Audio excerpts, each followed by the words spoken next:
जय गणेश भगवान, जय माँ लक्ष्मी मैया, राधे राधे, जय श्री कृष्ण भगवान। यहाँ सबका मेरे चैनल में स्वागत है। चौठ माता की कहानी सुने बिना गणेश संकटी चतुर्थी व्रत पूरा नहीं माना जाता, इसलिए चौठ माता की कहानी सुना रही हूँ, आप लोग सुन लीजिएगा। एक से चटानी थी, उनके एक बेटा और एक बहू थे। बहू सबको भोजन करा के फिर स्वयं भोजन करती। एक पड़ोसन ऐसी भी थी जो रोज पूछती कि बहू आज क्या बनाया, क्या खाया है। बहू कहती ठंडो बासी खाया। एक दिन इसके पति ने ऐसा कहते हुए सुनकर विचार किया कि आज तो पकवान बनाया जाए, तो फिर देखें कि मेरी पत्नी क्या कहती है।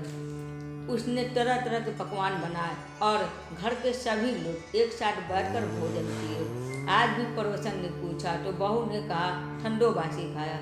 सेठ के लड़के ने सोचा हो ना हो कोई बात अवश्य है जिससे कि मेरी पत्नी ऐसा कहती है।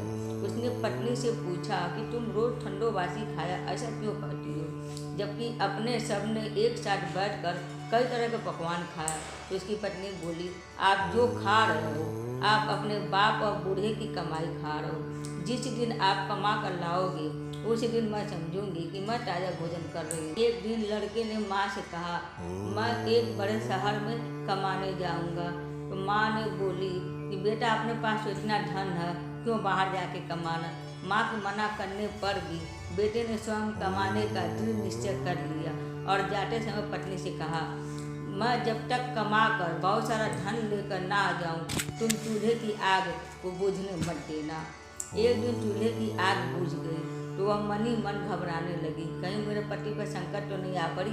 तो जल्दी से पड़ोसन से आग लाकर चूल्हे में रख लूँ, ऐसा विचार करके पड़ोसन के घर गई। वहाँ पड़ोसन चौठ माता का व्रत का पूजन कर रही थी। पड़ोसन ने कहा थोड़ी देर में आकर ले जाना।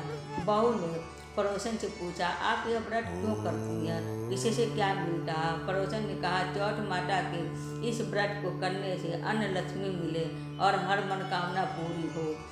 अब बहू भी चौठ माता का व्रत करने लगी। दीवार पर चौठ माता बनाई। उस दिन घी गुड़ का चूरमा बनाकर रात्रि को चंद्रमा को अर्घ्य देकर भोजन करती है। ऐसा करते करते बहुत दिन हो गए। चौठ माता ने उस बहू के पति को सपना दिया कि साहूकार का बेटा तू जागे कि सोए, तेरी पत्नी तुझे बहुत याद कर रही है। घर जाकर उसकी चिंता मिटा। तू दुकान खोलकर कंकु केसर का पगलिया बना के बैठ जाना, आज तेरा हिसाब किताब चुकता हो जाएगा। अब तो चौठ माता ने जैसा कहा था वैसा ही हुआ।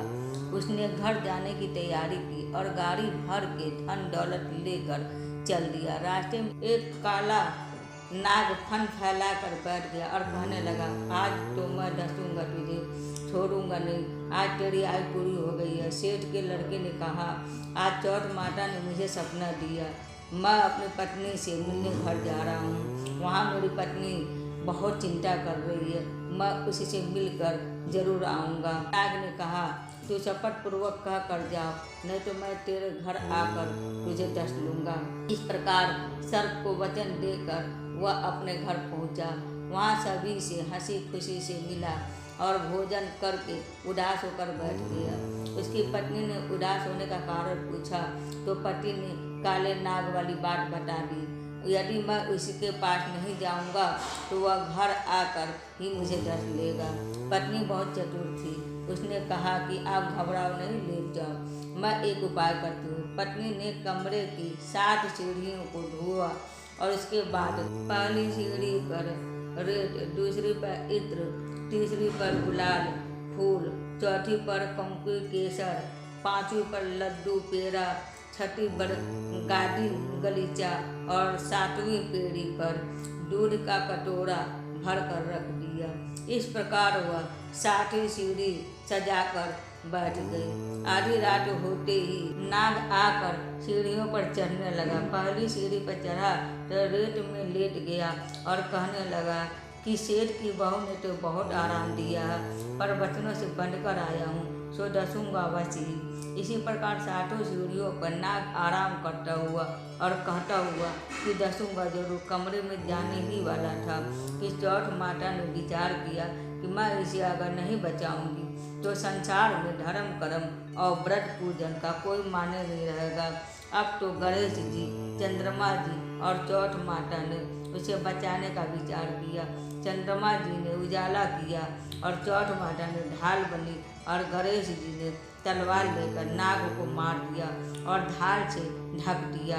अब बहू भी थकी हारी सो गई। दिन हुआ तो लोग बेटे से मिलने आए, परंतु बेटा बहू तो उठे ही नहीं थे। बहुत देर हो गई तो माँ उन्हें उठाने गई। माँ ने सातों सीढ़ियों पर जो कुछ देखा तो बहुत घबराई और बेटा बहू को आवाज़ लगाई।